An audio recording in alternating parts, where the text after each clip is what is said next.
সেদিন কি রামিসার সাথে ঠিক এমনটা হয়েছিল? রামিসা কি এইভাবে ছটফট করেছিল?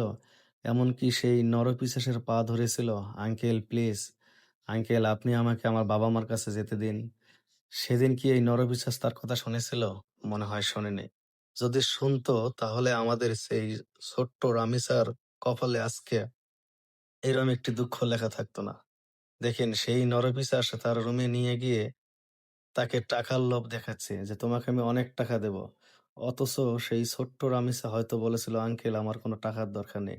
আর এইদিকে তার মা দৌড়ে এসে দরজার বাহিরে তার জুতা পায়। আর এইদিকে তার মেয়ে ছটফট করতেছে সেই রুমে। আর ওইদিকে দেখবেন তার মাও এসে দরজার মধ্যে সেও ছটফট করতেছে এবং দরজায় সমানতালে নক করে যাচ্ছে, লকিং বেল দিচ্ছে এবং দরজায় বাড়ি মারছে। এর মধ্যে দেখেন তার সেই নরপিশাচ এবং তার মেয়ে বুঝতে পেরেছে যে আমার মা দরজায় এসেছে। তাই বলতেছে, "প্লিজ আঙ্কেল আমার মায়ের কাছে যেতে দিন।"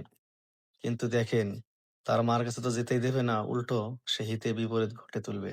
আর দেখেন মেয়ের কান্নার আওয়াজ শোনার চেষ্টা করতেছে এবং এইদিকে সেই নরপিশাচ দেখেন সেই মেয়েটিকে কোথায় নিয়ে গেল, সে একদম পাকঘরে নিয়ে গিয়ে লুকিয়ে বলতেছে, "চুপ, কোনো কথা বলবো না। কথা বললে কিন্তু তোমার খবর আছে।" আর এদিকে সেই পাকঘরের দরজা লাগিয়ে এখন সে চলে যাচ্ছে সেই দরজার দিকে। আর তার মা দরজায় ছটফট করতেছে, দরজা খোলে না কেন? সে দরজা দূরবীন দিয়ে দেখলো রামিসার মা। সে তো রামিসার মাকে আগে থেকেই চেনে, কারণ প্রতিবেশী, পাশের রুমের থাকে। এখন রামিসার মা কোনো কথা নেই, রুমে ঢুকে আরেকটা জুতা দেখে তার সন্দেহ আরো একদম দ্বিগুণ হয়ে যায় যে আমার মেয়ে এই ঘরেই আছে। এখন সে ব্যালকনিতে খুঁজতেছে। আর এদিকে সেই লোকটা বলতাছে যে, "আরে কি করতেছেন?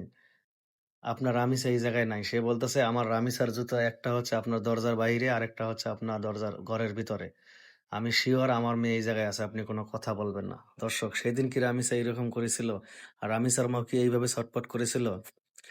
প্লিজ ভিডিওটা এত পরিমাণ শেয়ার করে দিবেন যে আমাদের দেশে যেন এই ধরনের ঘটনা আর দ্বিতীয়টা না ঘটে।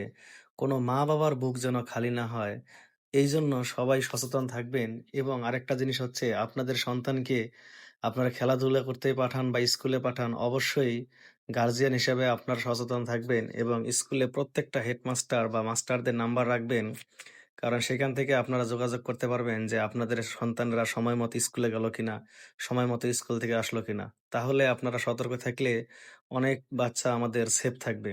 দেখেন এখন এই লোকটা বুঝতে পেরেছে যে এখন তো আর কিছু করার নেই, ধরা খেয়ে গিয়েছি।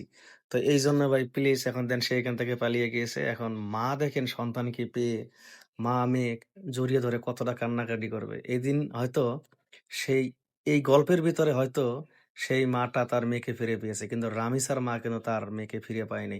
দর্শক, এইজন্য বলছি এত পরিমাণ ভিডিওটা শেয়ার করবেন যে এই ভিডিওটা সবাই দেখে যেন সচেতন হয় এবং এই যে রামিসার যে ঘটনায় যে লোকটা জড়িত ছিল তার কি শাস্তি হওয়া উচিত? অবশ্যই, অবশ্যই আপনারা কমেন্টস করে জানাবেন।